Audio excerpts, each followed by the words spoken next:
El Señor esté con ustedes. Y con tu espíritu. Proclamación del Santo Evangelio según San Mateo. Gloria a ti, Señor.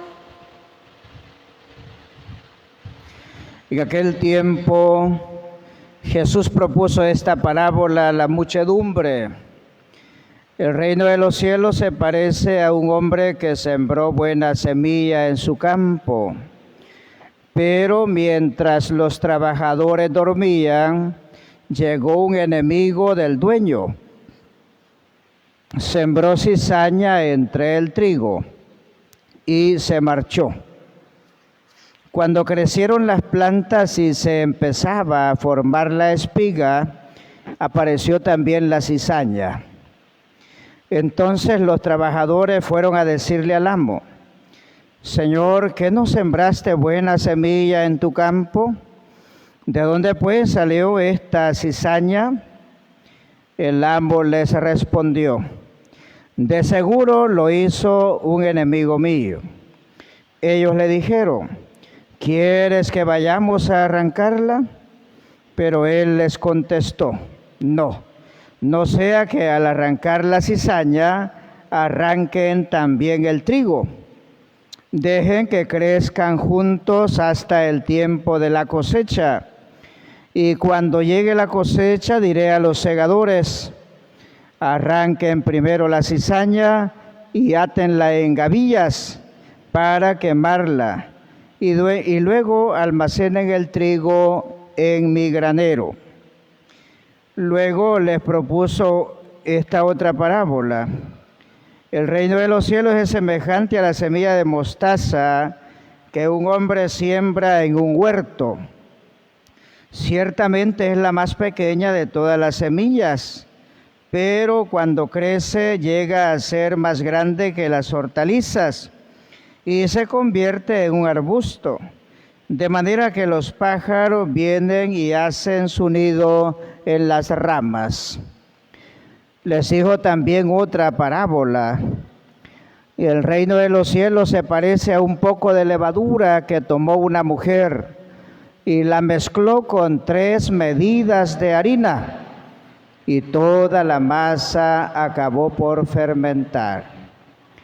Jesús decía a la muchedumbre todas estas cosas en parábolas, y sin parábolas nada les decía, para que se cumpliera lo que dijo el profeta: abriré mi boca y les hablaré con parábolas, anunciaré lo que estaba oculto desde la creación del mundo.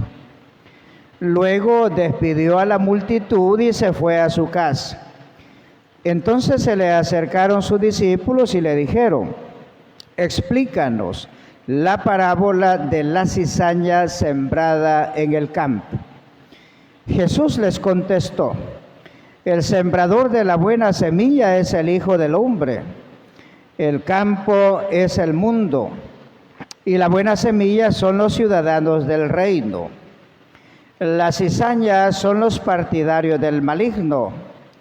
El enemigo que la siembra es el diablo. El tiempo de la cosecha es el fin del mundo, y los segadores son los ángeles. Y así como recogen la cizaña y la queman en el fuego, así sucederá al fin del mundo. El Hijo del Hombre enviará a sus ángeles para que arranquen de su reino a todos los que inducen a otros al pecado y a todos los malvados, y los arroje en el horno encendido.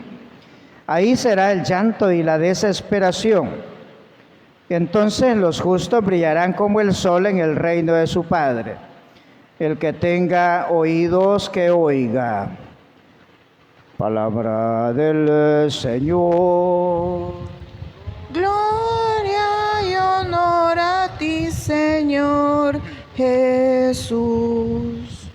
Tengan la bondad de sentarse un momentito, hermanos. y aquí pues también a los que nos siguen por la transmisión de esta parroquia. Vamos ahora a hacer eco o a tratar de recoger algunas enseñanzas a la luz de la palabra.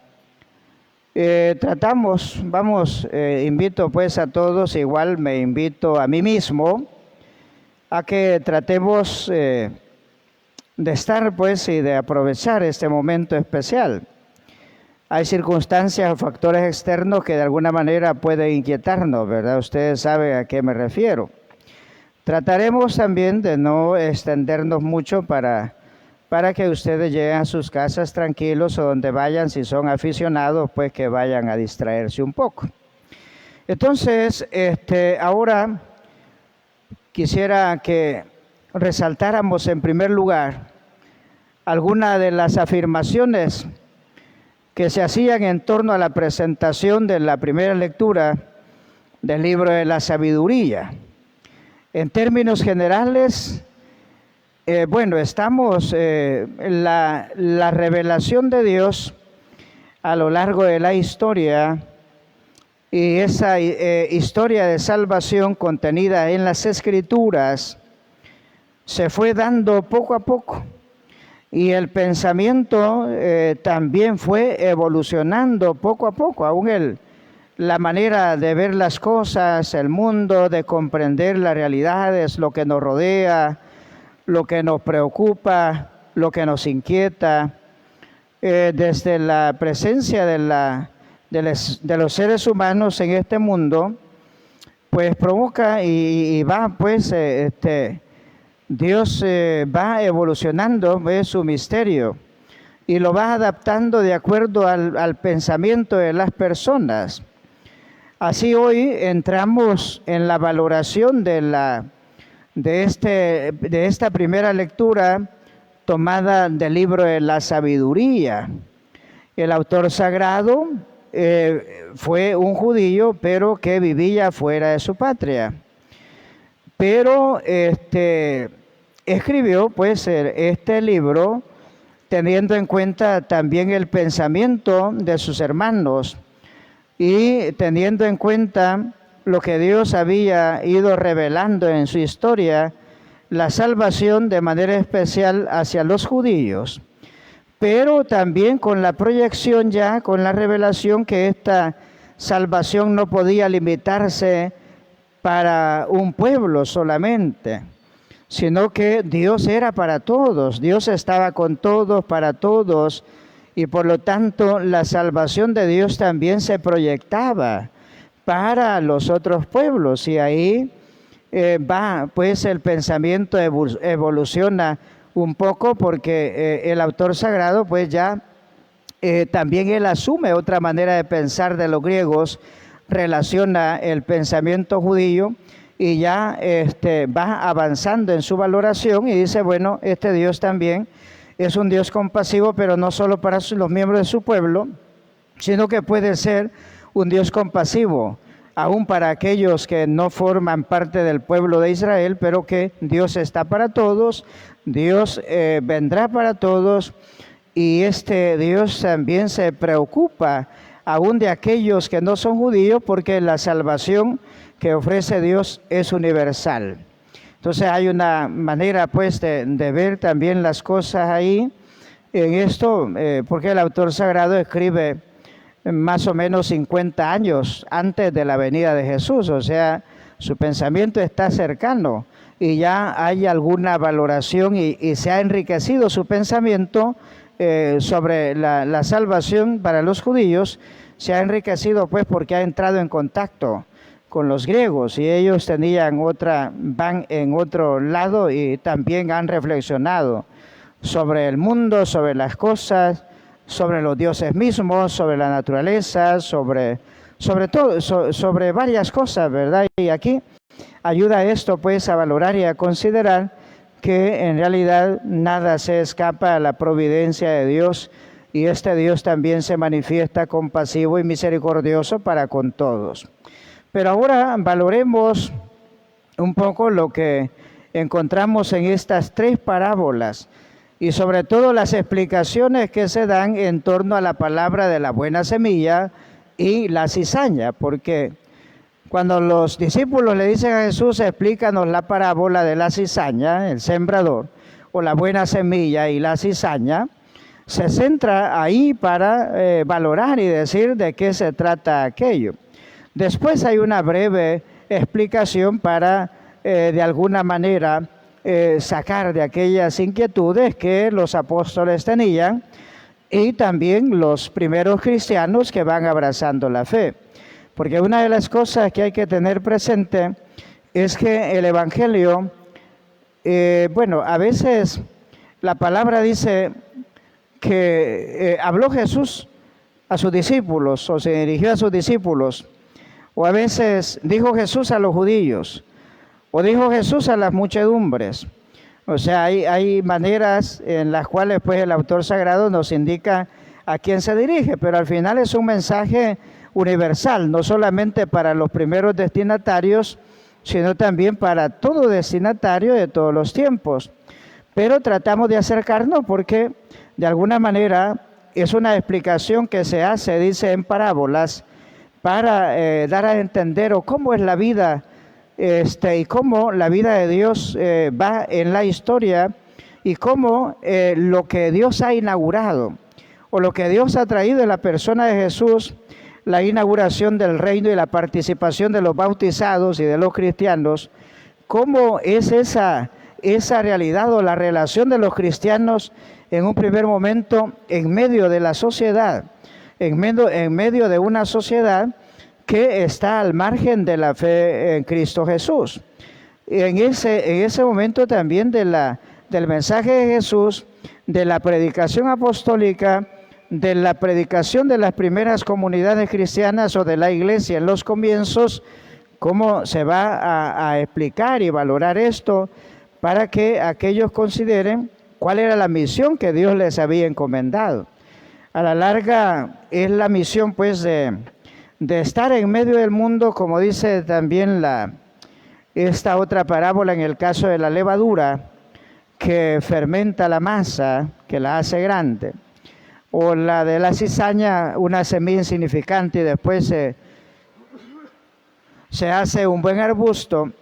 O sea, esas en el fondo hacen alusión a la presencia del cristiano en medio del mundo, de la persona de fe, de aquellos que han abrazado la fe y que tienen la obligación, ¿verdad?, de hacer presente esta nueva realidad, la vida nueva que trae el Señor, llamados también a ser testimonio en medio del mundo, a través de la presencia, a veces insignificante, a veces a través del testimonio insignificante aparentemente, pero que al final esas cosas de alguna manera hacen preguntarse a los que están lejos de la gracia de Dios sobre qué es lo que mueve o qué es lo que habita en aquellos que viven la fe, que participan de la Eucaristía, que se involucran también en procurar el mensaje para otros y no solo se preocupan de su propia salvación, sino que también procuran la salvación de los demás.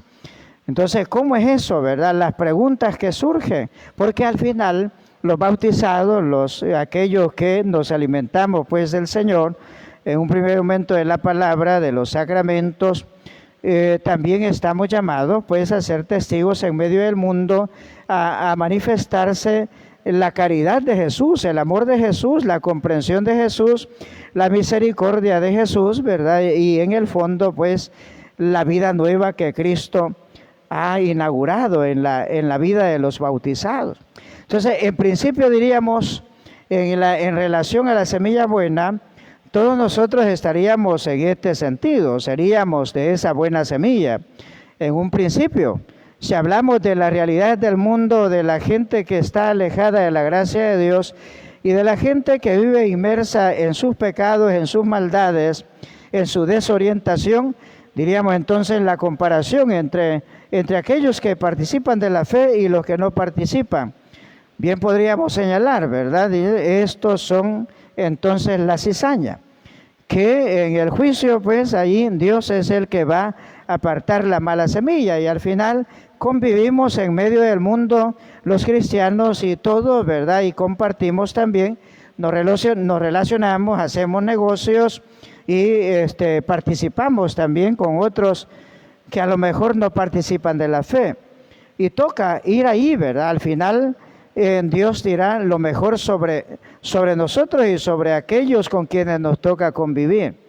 Pero también habría que examinar, porque diríamos que no todos aquellos que estamos dentro de la iglesia y manifestamos tener la fe y que procuramos también participar de la Eucaristía, o sea, diríamos, si bien nos da cierta confianza eso y alguna certeza también, pero no descartemos también, ¿verdad?, que en medio de la comunidad ahí se puede percibir no solo semilla buena, sino también cizaña, personas malintencionadas, hermanos también, ¿verdad?, que sirven de tentación a los otros, o hermanos que dañan, y que hacen el mal, ¿verdad?, allá al interior y provocan también escándalo o levantan falsos testimonios o hablamos entre nosotros mal de nuestros mismos hermanos.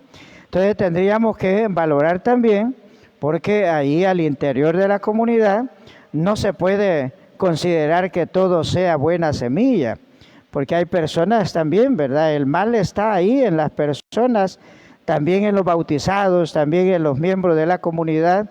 Por lo tanto, es una lucha constante, es un esfuerzo. Por eso el Señor invitará siempre a la conversión, al arrepentimiento, a volver a Dios, sabiendo pues que al final la vida nuestra es una búsqueda de Dios, es un encuentro con Él, es una vivencia de la fe, es un testimonio que debe darse también al interior de la comunidad y en la sociedad en general, ¿verdad? Como hijos de Dios, como miembros también del pueblo santo.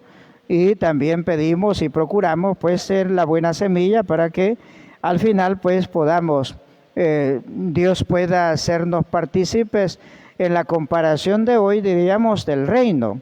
O sea, en el caso de la semilla la aparta para guardarla, para conservarla.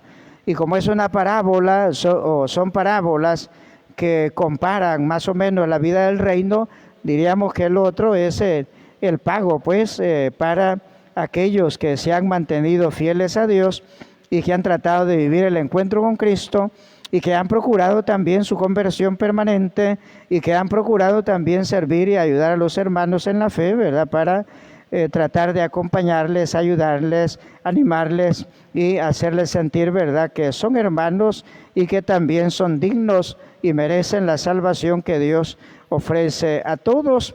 Y nos invita pues también a seguirle, a procurar ser testigos, y aunque nuestra fe pueda ser insignificante en medio del mundo, pero Dios puede hacer maravillas en cada uno de nosotros, en medio del mundo, a través del testimonio de vida y testimonio de fe que podemos dar también nosotros. Vamos a ponernos en pie.